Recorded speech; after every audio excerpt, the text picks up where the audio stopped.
once again, we want to welcome you to the Iowa's Ride Charter and In-Style service from Bikes to You. We're going to go ahead and work through our slides here. So what we'll cover during this webinar is basically these topics. Why Iowa's Ride? We'll go through a little bit about our basic charter service. We'll go through what our tent service is, what we do for in-style, and as well as our showers, a la carte options, and registration. If at any time during the webinar you have any questions, please type in in the question section, and Kyle's going to monitor that, and we'll try to answer to the best of our abilities, you know, to do that. So we'll start with why Iowa's Ride, and I'll just begin by saying that first and foremost, I believe in the transparency and integrity from the organizers of Iowa's Ride. You know, TJ and Scott Garner, and their social commitment, so to speak, of the proceeds actually going to the overnight communities, nonprofits, as well as this first year, some of the children, or the Children's Hospital in Iowa City.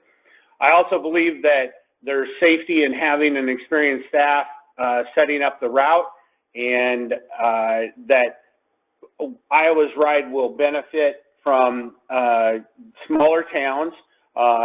You know, we've ridden through Vinton, Iowa before, but we're going to overnight in Vinton, which should be just a phenomenal experience. I think Kyle and Chrissy would both attest to that. Our experience is that we smaller towns do you know, do a really, really good job. We're hopeful that this is going to translate into really more local experiences, shorter wait lines, and you know, kind of, so to speak, in short, back to Iowa hospitality that really was the heart and soul of RAGBRAI. And so with that, then why not RAGBRAI too, or as well? And there's several reasons, but we advocated for change, and while the Des Moines Register is, you know, is implementing some of those changes and strategies, of which we're, you know, I mean, I guess happy to see. You know, I've been a part of the organizing portion of RAGBRAI as a pre-ride organizer, and I do still feel that they fall short of what my expectations would be, and what I think most Iowans, you know, deserve. Additionally, Gannett Corporate Ownership has shifted RAGBRAI to an events management company under Gatehouse Communications, and you know, it's my responsibility as the owner of Bikes to You to try to offer the best bicycle ride experiences possible. And I think going forward that the brightest future for a ride in Iowa rests with Iowa's Ride. And you know, there may very well be for a long time that there's two rides that are you know, functioning, and that would be great for our industry. But with my resources and my crew, we're gonna support the Iowa's Ride. Now, lastly, you know that I'm a never say never kind of guy, but 2 weeks of back-to-back support is really probably not possible with our resources at this time. And so we you know, that's an additional reason why we've chosen to support Iowa's Ride. Let me just flip through here. Our basic charter service is not going to change. It includes transportation for you, your bicycle, your baggage from Dubuque, and home for from Rock Rapids. We do offer daily baggage service, you know, where we transport your bag each day, as well as coolers, sports drinks, and a hospitality tent. The basic charter service, we have campgrounds set up, and Kyle, maybe you could talk a little bit about what you do as far as to get to know the lay of the land and what your I guess advanced work entails. Yeah, so I have already started doing some research on the towns, and that research is a lot of things that we may need as an organization, but then some of that is also, you know, where are potential food options. So, you know, I try to get myself at least, you know, I don't necessarily know all of the exact restaurants in a community, but I will know where a lot of them at least are.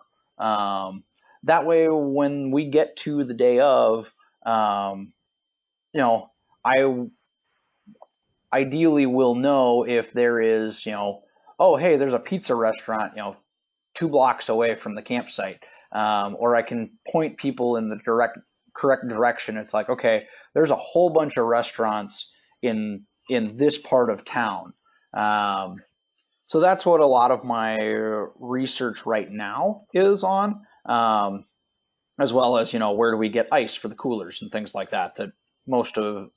That's really more of a staff questions on that.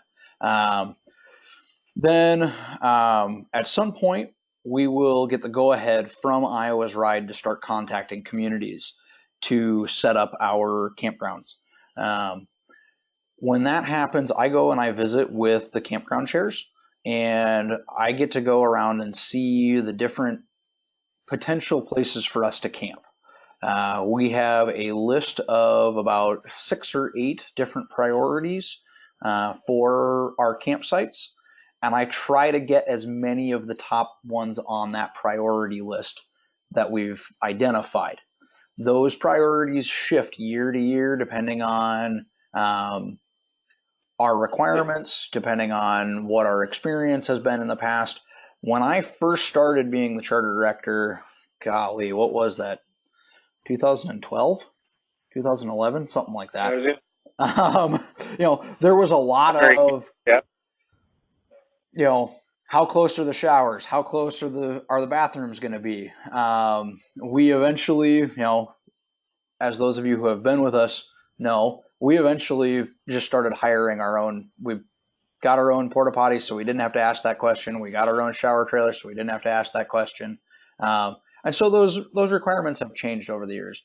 I'm always going to try and find some place that's flat, that's shaded, and that's kind of close to the action, but not so close that we're, you know, annoyed by the loud music.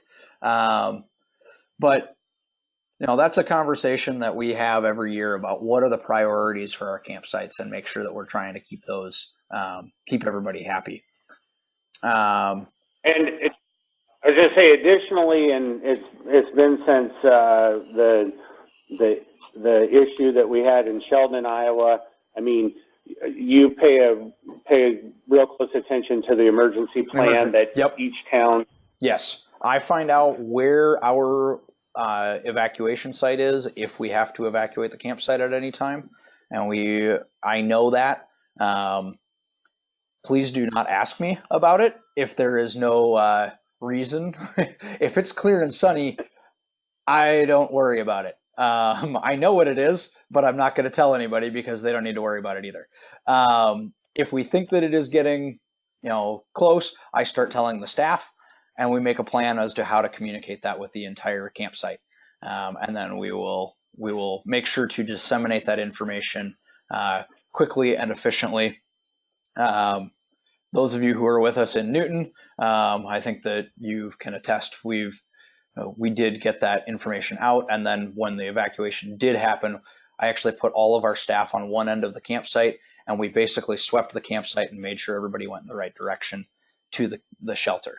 So, yeah. And then I also take care of knowing the route, the main route in, and then I figure out what your rider route is to get to our campsite. I try to follow the main rider route as much as possible. But I also have to listen to what the towns want us to do, which sometimes means that there's some goofy routes because that's the way the town wants us to ride.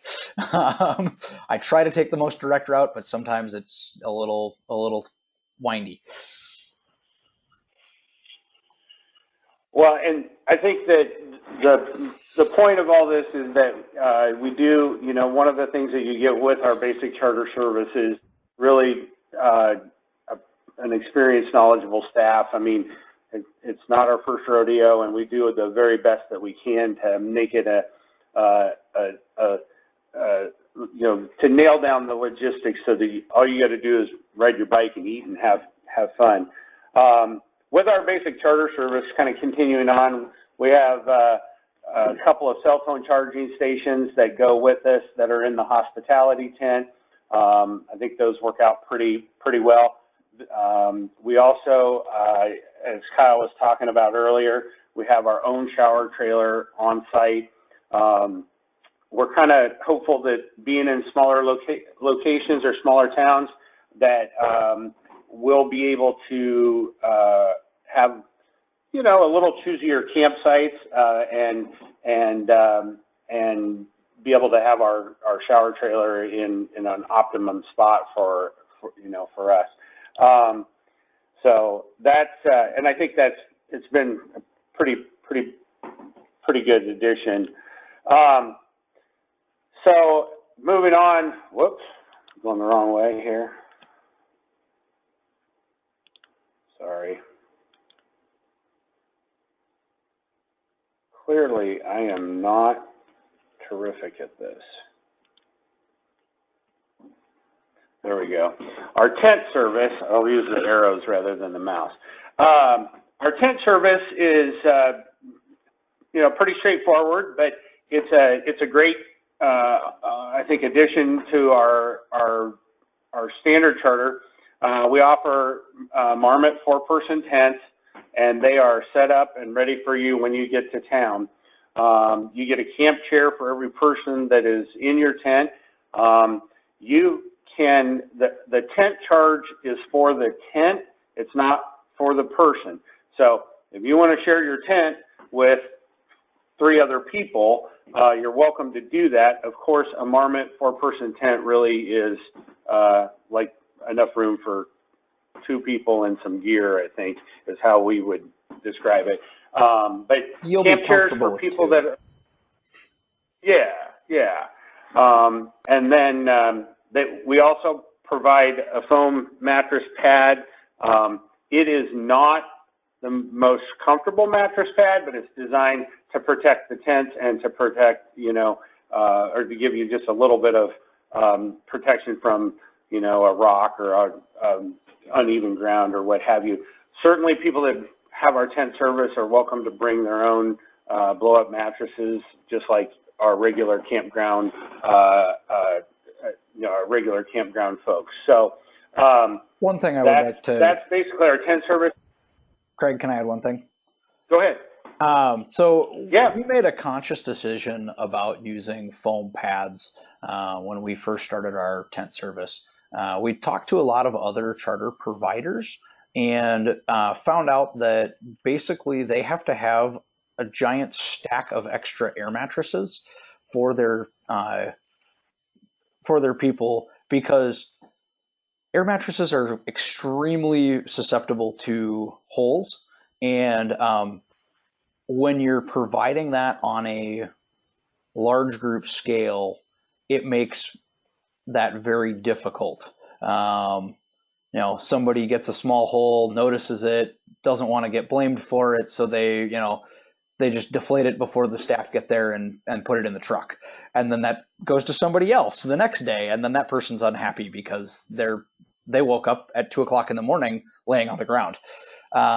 So we chose a foam pad just so that it's like, okay, you know what you're getting. You're not going to wake up in the middle of the night with a deflated air mattress and laying on the ground, because that's even more unpleasant than just being on a foam pad. All right, and I think the value of the tent service, and Don, thank you for the compliment in the question screen. Appreciate that. I think the value of the tent service is that it's not in.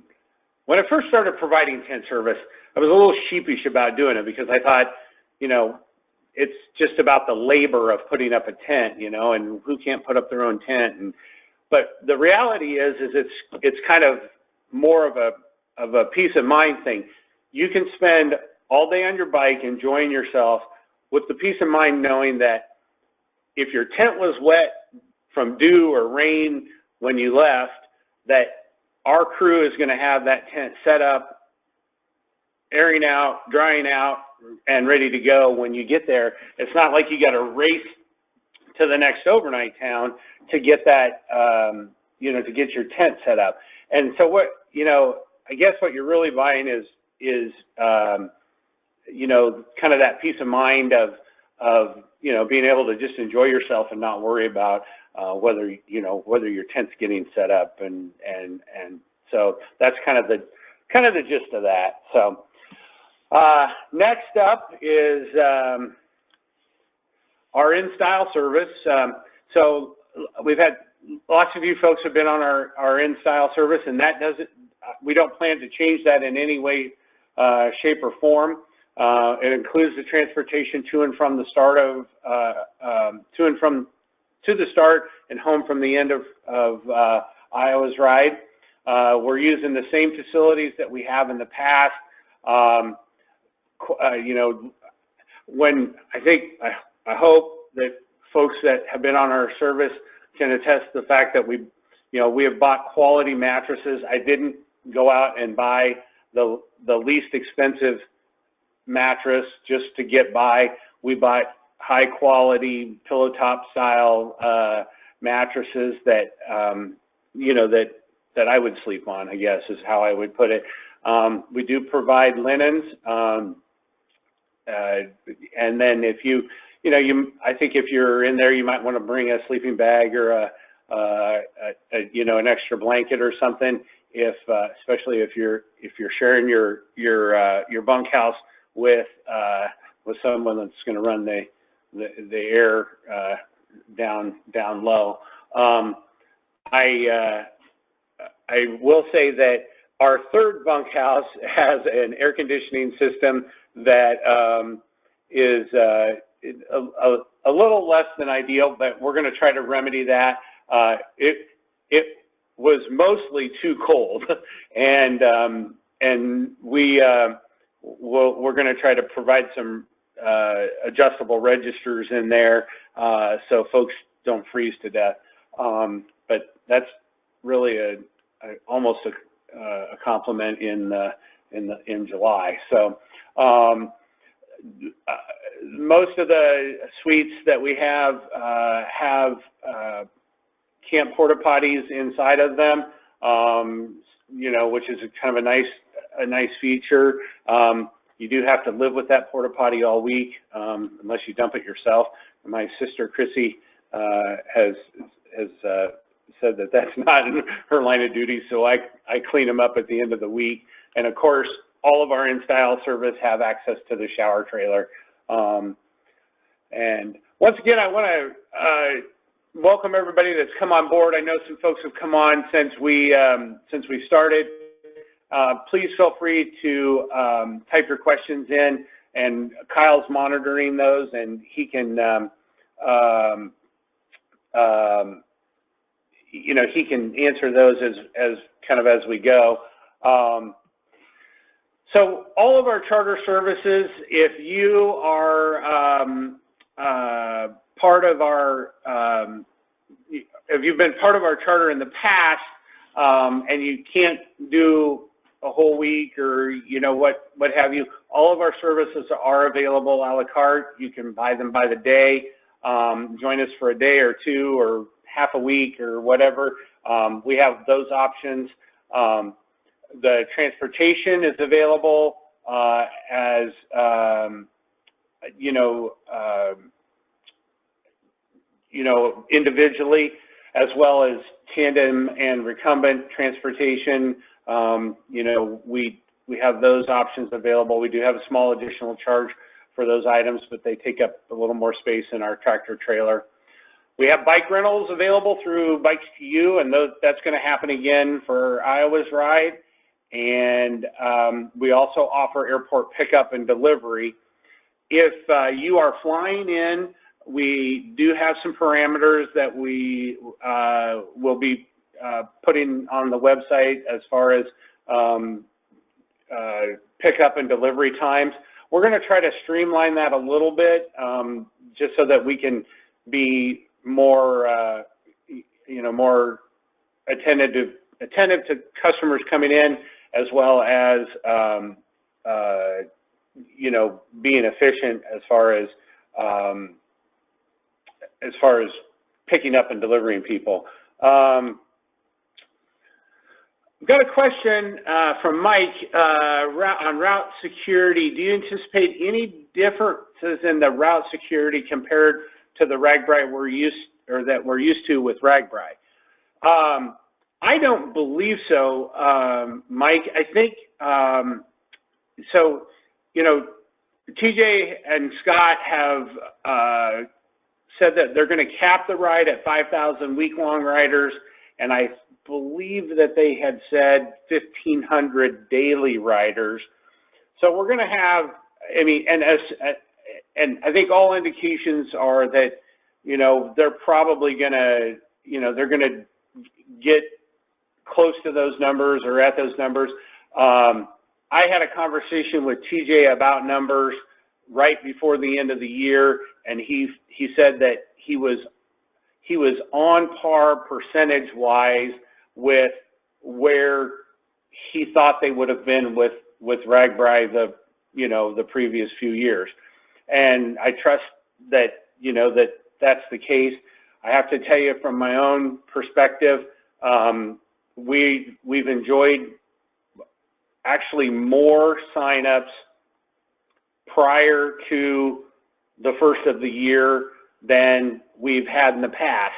And I don't know if that's because people are kind of anticipating, you know, trying to get the jump on things or what, but if we're at 5,000 plus people, I think we have the security of an organized, you know, day. Now, we are looking, I mean, at a time period when, and I see Becky's on, Becky McKay is on, and maybe Dan is listening, but there was a time when, you know, when Ride Right was really implemented, you know, that meant riding right of the center line. And, you know, I know that RAGBRAI for the last many years has taken over the left of the center line, and you know, with a smaller ride, I'm not certain that I would even advocate riding left of the center line for RAGBRAI, let alone on a ride that is, you know, potentially smaller. I will tell you that I've been involved with Tour de Tucson, and their numbers are in that, well, in that $5,000 to $7,000 or $7,000 person range, and there's even on open roads down there, there's plenty. Seems to be plenty of security. I'm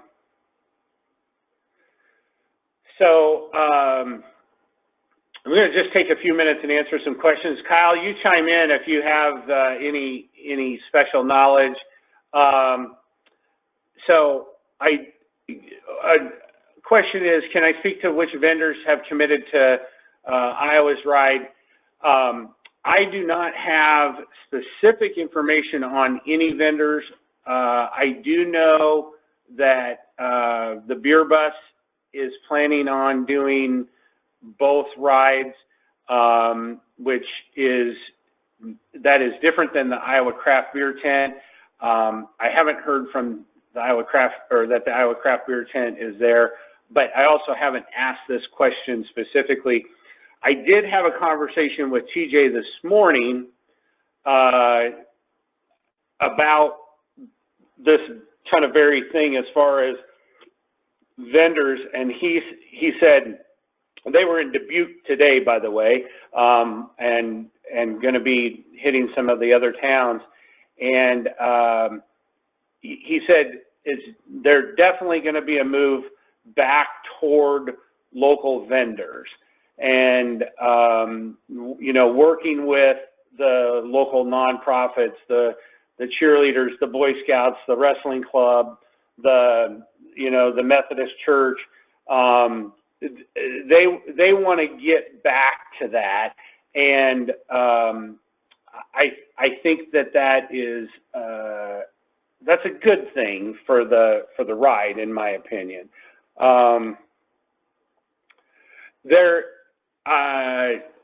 There will not, as far as one of the other questions is there going to be a Century Ride or a gravel loop? I was at a cycle club, the Des Moines Cycle Club presentation with Iowa's Ride, and Scott Garner said that they wouldn't have specifically a Century Ride or a gravel loop. I'm gonna advocate that they add a gravel loop, but he did say that there would be an option, you know, that there, you would have a day where you could add that if you wanted to, but they're not gonna have that, you know, as on the route and marked as such. Looks like Andy's joined us. His question is, broadly speaking, how will this ride differ from RAGBRAI? What makes this a fun ride or more unique? And I'll just reiterate what I started with, and I apologize that you missed that earlier. But essentially, you know, Iowa's Ride is going to use smaller communities overall, and I think that the experience is going to be akin to what RAGBRAI may have been in the kind of early 80s, which is, I do remember that. Matter of fact, Clarion was one of the overnights that I on one of my first years of RAGBRAI, and we're headed back there. But I do think that there's going to be an opportunity for more, you know, more local experiences,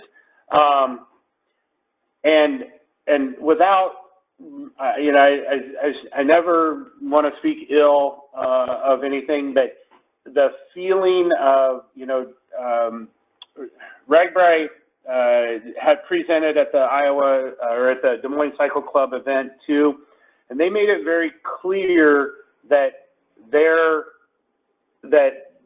being now under the corporate events company of Gannett, that they bring large corporate resources to RAGBRAI, and I just in my heart, I don't believe that that's going to enhance the experience of RAGBRAI. And I'm not saying that a corporate event can't be super successful, but I'm just saying that I think that, you know, rather than the cheerleader selling Gatorade, you might have Gatorade out there selling Gatorade. I don't know that, but I just am, you know, I'm speculating that we're going to see the growth of more sponsorships and more homogenous kind of relationships there. So let's see. Kyle Bev asked, how thick is the mattress or the foam pad? What are they, ½ inch? Yeah, they're about a ½ inch. So yeah, they're just enough to take the edge off, I would say. Let's see. Andrea Martin, I see that you asked about transportation between the two rides. And I know I saw a question earlier about if we have any idea of where RAGBRAI might be starting or ending. To answer the RAGBRAI side, we don't know. Nobody knows until the day that it gets announced. I did have a conversation with Pete from Pork Bellies last week, and I just said to him, I go, Pete, you're the largest charter. I know that you do a bunch of pickups. Are you thinking about doing an end of Iowa's ride pickup to take people to the beginning of RAGBRAI? And he said to me, if that is necessary, Pork Bellies would do it. So somebody will be offering a bus service. Though there will be options available. If I hear about more of them, feel free to I will keep track of who is offering bus service. And if you are in need of that, absolutely, please reach out to me and I can let you know who I know of that is doing that. Yeah. And I think that as you know, after the RAGBRAI route is announced, there'll probably be folks that'll pop up with that. And we have a long history of working with other charters well. And I mean, rest assured, we're going to share that information, and we want to be as inclusive as we possibly can. John asks about what type of service and events along the route. And so one of the things that I will say is that, the organizers, Scott and TJ, and the most of the larger, what I would call kind of institutional knowledge crew are signed on to, for Iowa's ride. And I think that that's, even though I can't say, specifically that Mr. Porkchop's going to be there, or, a certain vendor is going to be there, I think you can expect some of those iconic type of vendors that are part of RAGBRAI and have been, that will probably find their way to Iowa's ride. I'm certain there are some of those discussions going on, right now, but I can't really speak to any of those specifically. We can kind of get to that here in just a moment on some of the registration process. Let's see. I just want to. Yes, one of the questions is the state troopers committed to support Iowa's ride, and yes, they have. They've said that they will. It's a public event to protect the public, and that they are going to participate with both. TJ and Scott work very closely with both the troopers and the sheriffs and county engineers. So I think you can expect a quality route that's that is as safe as possible. One of the things that I think that we can kind of talk a little bit about when it comes to safety and security, the last few years, the intersections have become really overloaded. I mean, those of you that have been on the ride can attest to that. I was at an intersection repairing, not last year, but the year before, where it was because of the numbers of people, it was near chaos, and it was a super close call.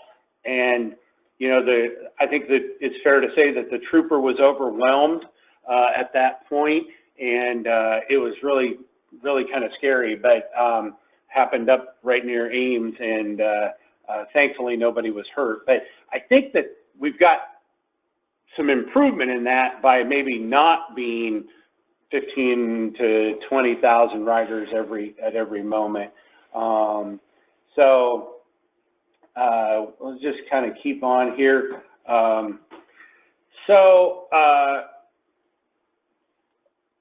Our registration for Iowa's Ride is going to be a little bit different. First of all, right now, if you sign up for Iowa's Ride, if you're going to sign up for Iowa's Ride, please identify that you're with Bikes2U in the team club prompt. There is no bike club dues to do that. We're not applying as a bike club. We just want you to be identified as being with our Bikes2U charter. That's for day of, week of, contact information. We'll be small enough that they'll be able to help find us. And then I think it also just kind of helps them track, numbers wise, who's going with who. You do right now through the 31st, you save $25 to sign up with Iowa's Ride, and on our charter service, you can register at bikes2u.com under Iowa's Ride charter sign up, just like you've done in the past. The cost for our basic charter service this year is $440, which is the same as last year, and it does not go up until March 1st. So you got some time there, but certainly we'd like to know numbers as soon as we can. Apologize. We've got some contact information that I'm going to leave up there. Kyle, do you want to work on? You want to look at some of the other questions there? John wants to know if the hunts are committed. Yes, yeah, the answer, they're on board. So for the InStyle folks, the Ents will still be back. So, okay. Who wants to know who got custody of Hairball in the divorce? Oh, I think TJ's pretty close to them. Although they're expensive. They're an expensive band, so it'll be interesting to see what happens there. I'm not sure. I think we'll see Hairball on Iowa's Ride. And then the only other one. Yeah, the Air Force. Mark has asked about the Air Force. The Air Force has committed to RAGBRAI, and it's mostly because of the size of the team and the number of people that I think had to get the week off or what. That's what I've heard. But one of the things that Scott brought up at the Des Moines Cycle Club is that the reality is that most of the time, if you have a breakdown, there's multiple people asking if they can help. And he said, in a way, you can be your own Air Force. And I believe in that. I mean, Tour de Tucson operates with what's called Bike Patrol, and essentially it's a very similar thing, but you sign up to offer to help people and keep people moving down the road. Yes, Dave, we're recording this. both verbally as well as the slides. So you'll be able to hear our voice to see that. One of the things I think I made a mistake in organizing this, and I only allowed us for an hour, and we're coming down to running out of time. But I want you to know that you can use those phone numbers to call any of the three of us. If it's about Iowa's Ride, you might want to call me specifically. If it's about, I mean, just because I've been in communication with TJ and Scott quite a bit more. If it's about the charter, certainly with Kyle, and for Chrissy, if you're looking at the InStyle, you can contact her. Worst case, if you have a cast off, yes, there will be SAG service on Iowa's Ride. That's they've established that they will have that, and there are. I think they've said that there will be at least 5 bike shops. Last year we were at, I believe, 8 for RAGBRAI, and there will be at least, he's saying, I think 5 bike shops for this year. And of course, we'll have a presence. We'll have a service truck on the road as well as in the overnight towns. One good thing, I will give you just a little bit of a heads up. In Dubuque, TJ said that we're at the fairgrounds, and he said absolutely every piece of Iowa's Ride is going to fit in the fairgrounds in Dubuque. Long-term parking, the entertainment, the food vendors, camping, charters, the expo, that will all go in one place. And I remember when RAGBRAI was like that, and it really creates an atmosphere of, you know, a festive atmosphere. And I'm hoping that you'll consider joining us. We plan to try to do the best that we can, and it looks like I might run out of time here. So I will just say thanks for joining us.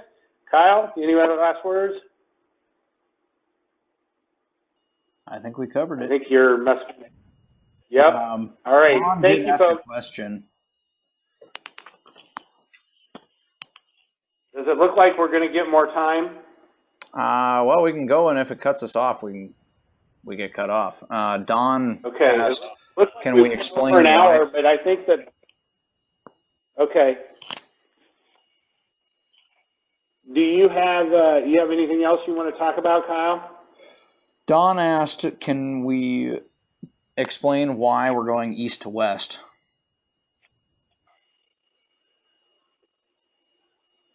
That's a great question. I would assume that it's logistics of, you know, it's easier for people if they choose to do part of both rides or all of both rides to go from the end of Iowa's Ride over to the beginning of RAGBRAI. Yeah, and I do think, you know, there's some case to be made for, and TJ certainly hasn't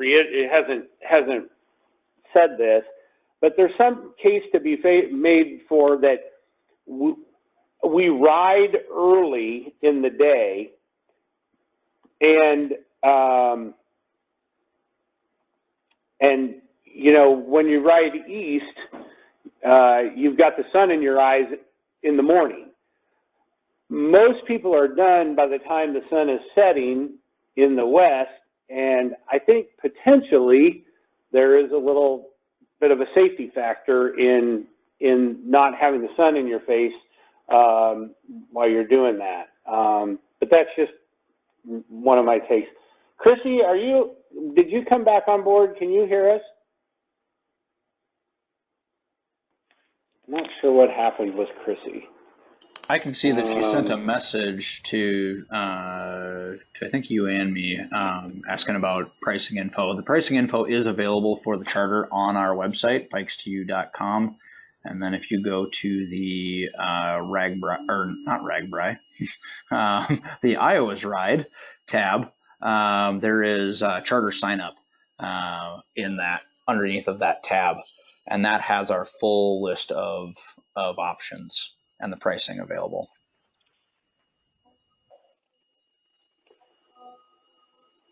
Yeah, I can't quite hear. I didn't hear her. So, well, thank you for joining us. If there's any other questions, be sure to go ahead and type them in. We'll hang out here and look for them for a few minutes. Otherwise, we'll sign off, and we're looking for a great ride this summer. Thanks for joining our webinar.